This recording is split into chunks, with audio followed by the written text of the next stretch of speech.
How you doing? How you doing? The new Caduceus exotic AR dropped with season 2, and I've been getting hit with the same 2 questions over and over again. What is the best build for the new exotic assault rifle? And should I put it on a refactor build? Today, we're going to answer both of those properly. We're going to break down how the talent actually works, test it against some of the top DPS builds, and even run the numbers on whether throwing it on a skill build is worth it. Because here's the thing. Healing on crits sounds good on paper, but we need to see if it's actually worth giving up a strong exotic or a high damage talent for it. Lock and load, let's do this. I'm the last man in the dark zone.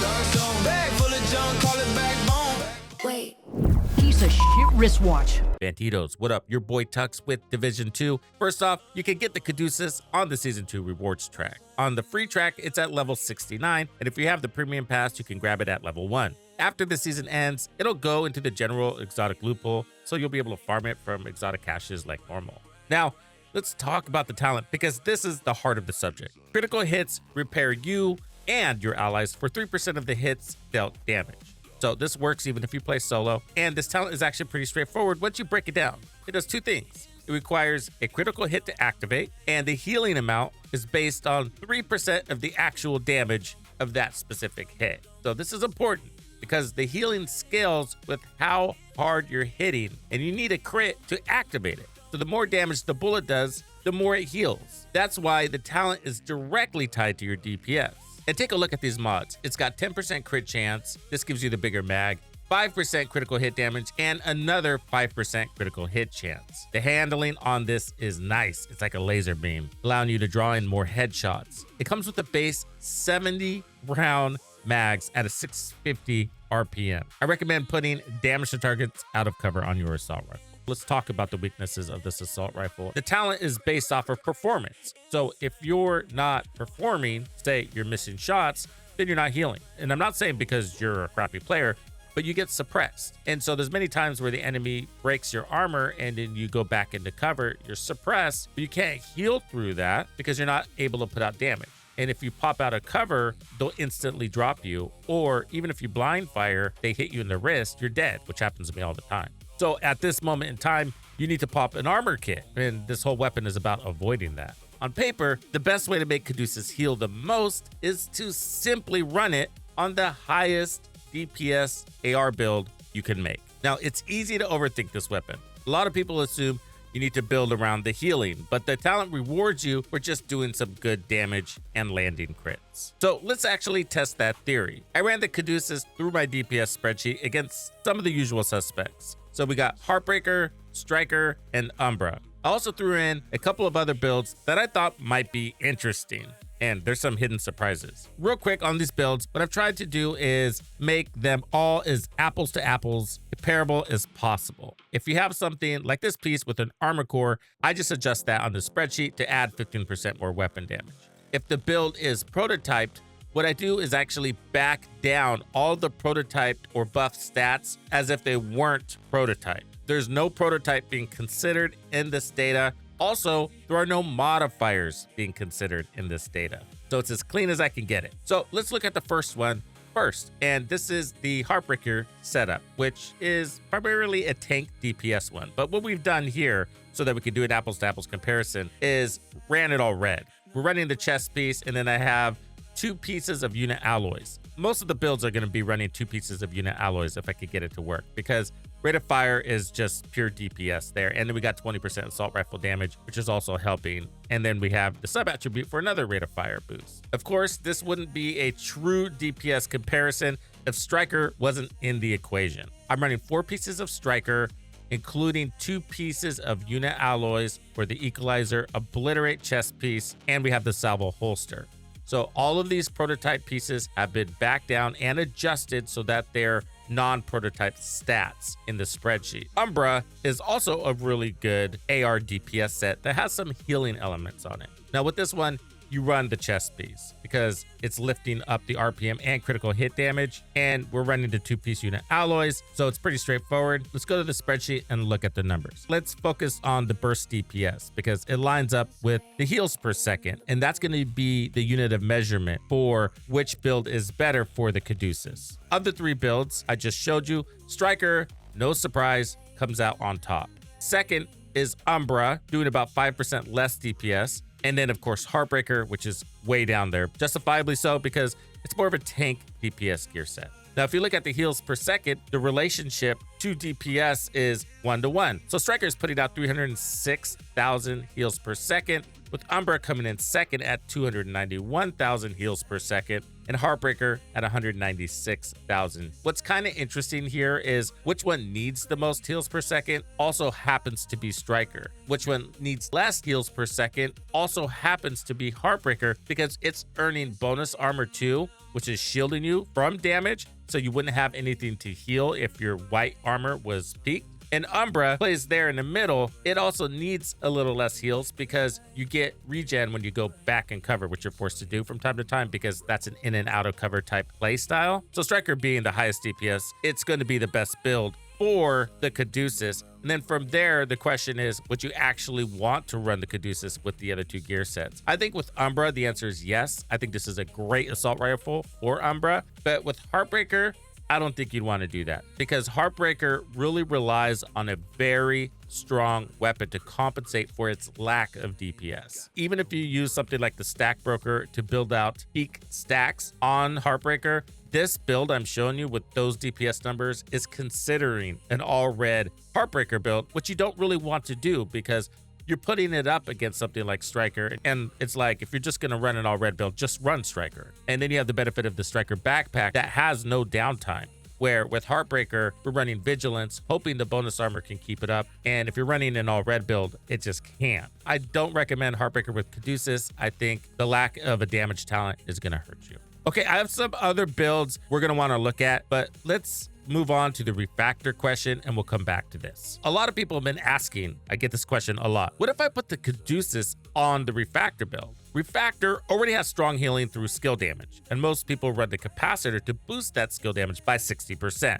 So the question comes down to, can the Caduceus healing plus the refactor's natural healing beat a capacitor plus refactor setup? I ran the numbers on this and here's what I found. So real quick here to show you, in order to get DPS of the skills, which is required for the refactor heals per second, we determined the turret DPS using the turret damage and the turret RPM, and then divided that by 60. And same thing for the drone. And then we use both those DPS numbers by the 10% heal factor, which is what it does when it's healing you. And it'd be double that if it was healing your allies. We'll just use it for ourselves to give us the heals per second values. So we figured out the heals per second with the capacitor's buff and then without it. Without the capacitor, we're getting 588,826 heals per second. With the capacitor, we're getting 745,000 heals per second. So next, we need to simply add on to the refactor Caduceus build what the heals per second coming from the Caduceus itself. To help out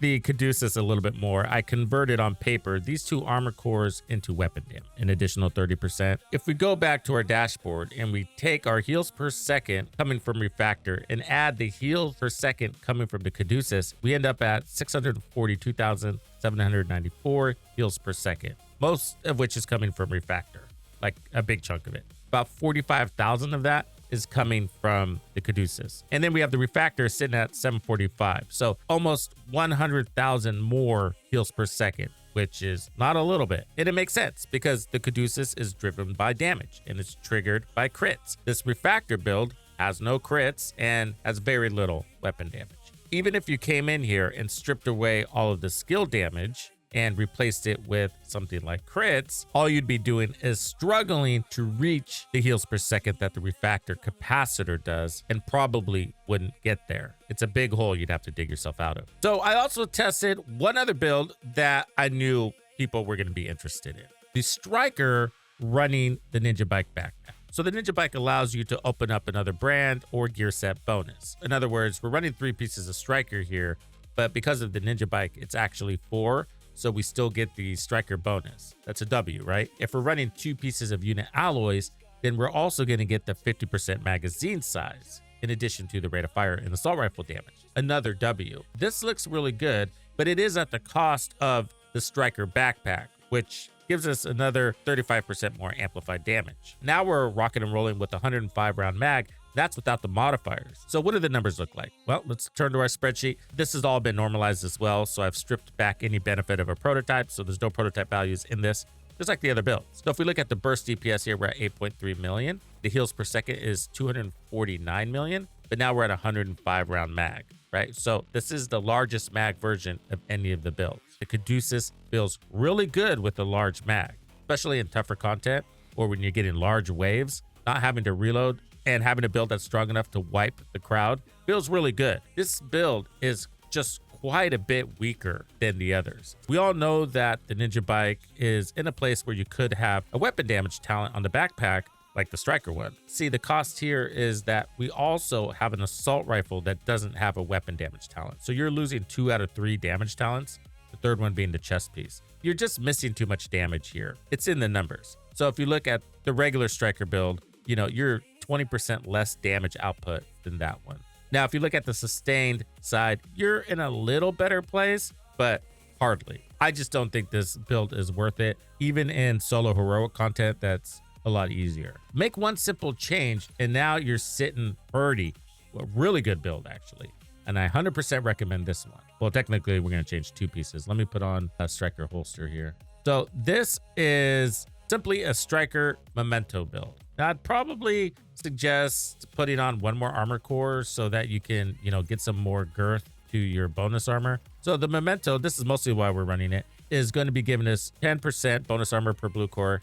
And if you run 2, that'd be 20% bonus armor. And then you're going to have the 3% armor regen happening all the time. Once you're at full stacks, that's the long-term buff. That's a big W, because one of the weaknesses of this assault rifle, as I mentioned earlier, is that it's performance-based. Meaning, if you're not actually landing crits, then you're not healing. And this happens a lot more than we'd like, right?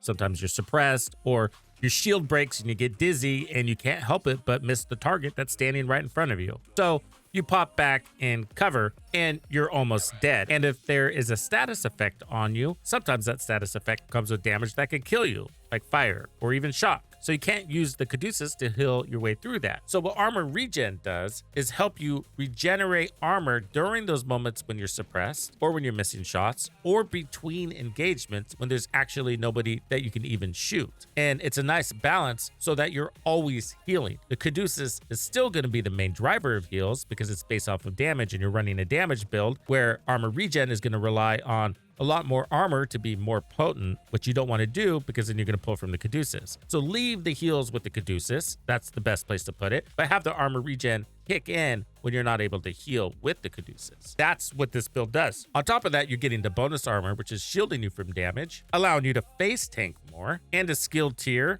and armor core are buffing your shield so it doesn't break as much. But what's really cool here is that you're still running a 5 or 6 red core build. The Memento gives you a really strong short-term buff every time you grab a trophy. It's going to be 5% weapon damage per, up to 30% weapon damage, and that stacks. Now, it's not as strong as the Striker backpack, but those bursts are really good. And you're going to have 30% weapon damage when you have full stacks for the long-term buff as well. So it's going to be 30% and then add 30, add 30, add 30. For run and gun, solo heroic type content, this is a great concept. This is great in retaliations. I want to quickly discuss an option that is popping into a lot of people's head. The Devil's Due or the Clutch talent. So the Devil's Due is a Cheska backpack that has perfect clutch. So if you're below 20% armor, critical hits repair 2.5% of missing armor. That's just like the Caduceus. There's actually no kill required for that. Condition is that you have to be below 20% armor, so near death. Now the second part is in addition to that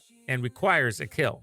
So kills allow you to repair up to 100% armor for 4 to 10 seconds, and it's based on the number of red core attributes. So it's very close to the Caduceus in concept, which is why people are thinking, hey, this could be a really good pairing. And I ran this for a while, and the truth is it just doesn't add any value, and definitely not worth the cost of replacing that backpack slot where you could put something like the Memento or the Striker backpack or even Vigilance. It's too much samey because this is also performance based. It's not fulfilling a need because we have this covered with the Caduceus, and the Caduceus just does what the Clutch backpack does so much more efficiently.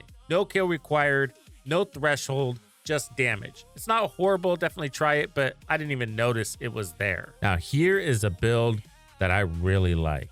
Yes, the tipping scales with Caduceus combination Who would have thought? I've heard people saying that they like running assault rifles with tipping scales, but let's just talk about that for a second before we look at the numbers. This is all about stacking too, just like Striker, but there's some caveats. Shooting build stacks to a max of 50, and you don't want to run the chest piece that pushes that higher. So let's just keep it at 50. So each stack provides 0.5% weapon handling, that's faster reloads, and 4% critical hit damage. But when we run the backpack, it's going to give us 7% critical hit damage, and that's times 50, right? So pretty juicy there. But you're also getting a 30% magazine size. We're missing out on the LMG damage. That's okay. You could run the LMG as a backup. Because of the more difficult content like Escalation, Tier 5 and above, requiring you to weapon swap, this is a good gear set. The downside about tipping scales, although stacks are really easy to get because shooting build stacks, you don't even have to land a shot like Striker. Losing 6 stacks per second while not shooting can really hurt. That can drop your stacks really fast. But if an enemy is suppressed, then you have no degradation to your stacks. And LMGs are just really good at suppressing enemies, better than assault rifles at least. The deal is the RPM is at a rate where it does a really good job at building those stacks and maintaining them.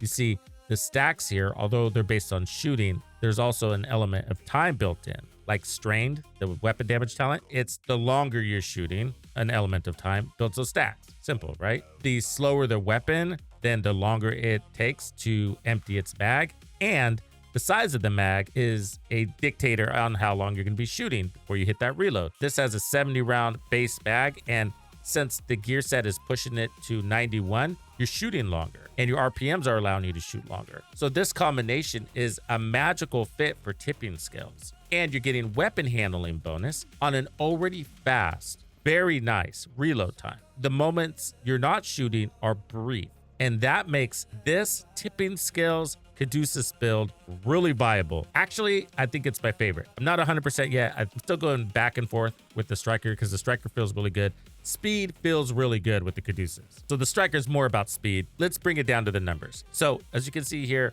this is the tipping scale build. I've neutralized all the prototype benefits. So there's no prototype benefits here. It's just like the other ones. And look how close it is to the Striker build. It's roughly around 3% less DPS than Striker, just from the burst side. Tipping scales is all about the girth of the mag, and the burst DPS is not taking that into account. But now with 91 rounds in the mag, you got a more sustained heal as well, and a strong burst too. With numbers being so close, I would have to go and look at the sustained DPS as well. The Striker still does really well because the magazine on this thing starts at 70, but that 91 round mag now puts a higher sustained DPS for tipping skills. With the way the numbers are teeter-tottering here, I would just say they're equivalent, with a benefit swinging from one way to the other, each having their place in the game depending on the content you're playing. Let's break it down practically. So I ran tipping skills and retaliation. I ran all these builds in retaliation, by the way. Tipping skills and retaliation solo did wonders. I was even playing out of cover with the shield, not locked down like an LMG, and I had no problem maintaining my tipping skills stacks. This is the build for apples to apples comparison. So because we were using 2 pieces of unit alloys on all of the builds, that's what I used for the numbers. Just swing this build up and give it more power. You can do this for Striker too. Run the Centurion Scabbard. The first bonus is going to give you an additional 20% rate of fire and 20% weapon damage, which is more potent than the Salvo holster, which is also giving you 20% weapon damage because of the 2-piece unit alloys bonus, but it's only 5% rate of fire boost, where now you got 20, so you got a 15% rate of fire bonus here. But you can also rock into that 50% magazine size and an even faster reload just by double swapping from time to time when you have the time to do it. Whatever one you want is still a W. So if you want the higher rate of fire with the weapon damage, or you want an even larger mag, whatever way you go is a W. The reason why this is also a big win is because in escalation content, they're forcing you to weapon swap. So the Centurion is driving a nice synergy with that. Plus, it also feels really good in retaliation or open world content or anything else you're playing. So this might be my go-to build. Since we're in year 8, season 2, let's go ahead and now shift just a little bit to talk about modifiers, because I am actually going to be running modifiers. And I'm not fully leveled up here. Cleaning up the streets global modifier is the main focus of this discussion, and we're going to get 40% optimal range. This is just all DPS here, guys. 35% weapon handling. That's faster reloads, more headshots. 20% magazine size. So now we're at 140 rounds. That's magic. You can push up the speed and magazine size by playing into your Centurion holster even more. On top of that, once I'm done leveling this, we're gonna get another 15% rate of fire, and I did already unlock the 15% damage to armor. This weapon is gonna slay with your modifiers. Just make sure you have munitions. If you run out of munitions, you don't get any of these buffs. So where does the Caduceus actually land? It's gonna fit on a lot of your strong assault rifle builds, but the higher the DPS, the better it is. The heals are fantastic. It handles like a dream. Land crits, deal damage. It's simple. And with a lot of these builds, you're gonna get more value than what the spreadsheet shows. Remember, that's just for comparison purposes, just to know where your build lands. And if you're trying to decide which build puts out higher heals per second. But this weapon works solo, it works in a group, contributes to damage and survivability. Just a good all-around weapon. Overall, I am pleasantly surprised by the Caduceus. I've been looking forward to it for weeks now. Not broken, but it's genuinely useful and feels really good to use. I like it better than the St. Elmo's, than the Lexington. I loved the Lud before, so it was an easy transition for me. This is now my favorite assault rifle. If you've been running it, let me know how it's been performing for you, especially if you tried it on Refactor. Hopefully I answered all of your questions. Drop a comment down below and let's chat it out. Hey, thanks for hanging out with me. If this one landed right, do me a favor and drop a like and subscribe. Totally helps. And if you want to catch the next one when it drops, just flip on notifications. Big thanks to all the channel members and everyone supporting the channel. You guys are the reason this community keeps growing stronger every day. I'm so proud.